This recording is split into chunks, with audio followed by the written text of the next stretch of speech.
what is educational Islamic psychology. That is not controversial, but probably quite interesting subject for those of you who are teachers, or for those of you who are a therapist, just like myself. So let's start with mainstream approach. Educational psychology, they concentrate on impact of learning, so including learning methods, and information processing, as well as how we absorb those information. So we're talking about memory, concept of long-term memory and short-term memory, but also individual differences, which will have impact on how we're dealing with knowledge, and any other factors which can impact on how we learn, and that could be any social, economic, also health factors. So it's quite a big branch, interlinking with others, but nevertheless, the research goes into depth of processes, as well as applications which support further human development. And this branch of psychology involves research into early childhood, adolescence, but also, as I said, social, economic, but also emotional and cognitive processes across all the lifespan. So we are talking here about quite a few aspects: personality, environment, behavior, cognition, even physiological aspects, which contribute towards how we absorb and process information as humans. And then, depending from which school you follow, and that will also have an impact on how you understand the whole educational psychology. Because if you follow behavioralism, you would believe that all behaviors that humans exhibit are learned through conditioning. So, you know, that punishment and reward, that Maslow's kind of background idea.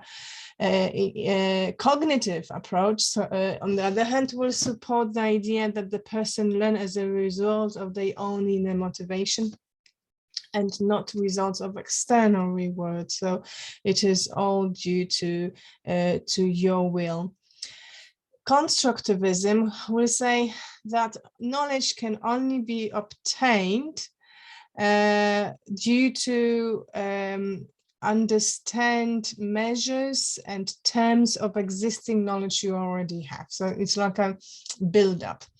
And experientialism, they will say that person's own life experience influence how they understand information. And how is this comparable to Islamic view?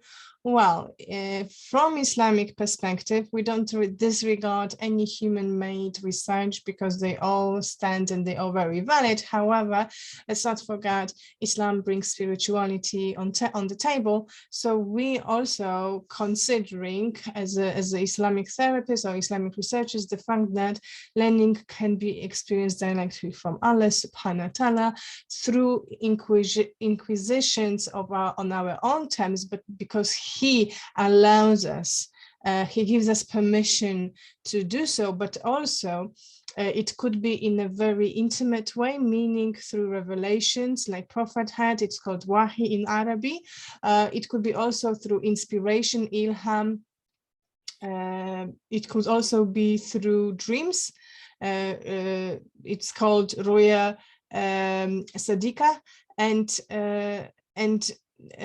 in any way, the knowledge that we obtaining, how we learning, is very very holistic. So all those aspects, cognitive, behavioral, constructivism, experimentalism, they all stand and they all are truth, plus the spiritual aspect, but also as the Islamic perspectives, especially based on the practice of tarbiyah, would say that any teaching, any training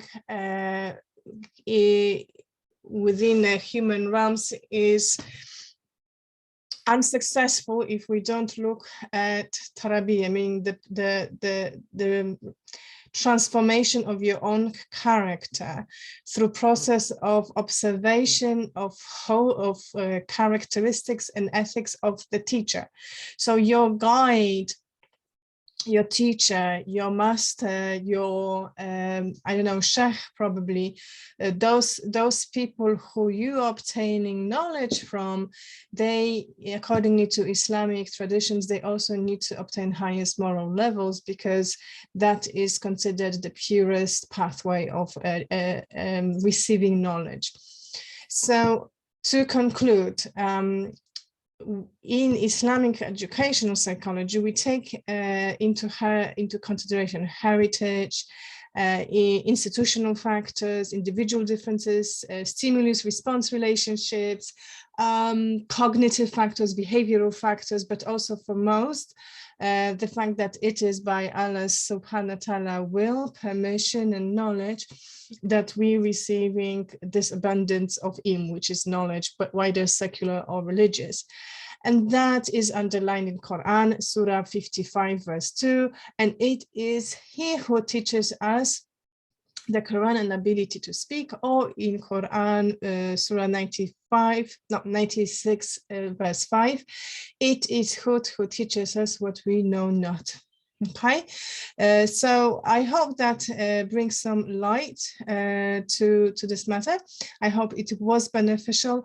Don't forget to sign to my YouTube channel, AJS Therapy, and I see you with the next video.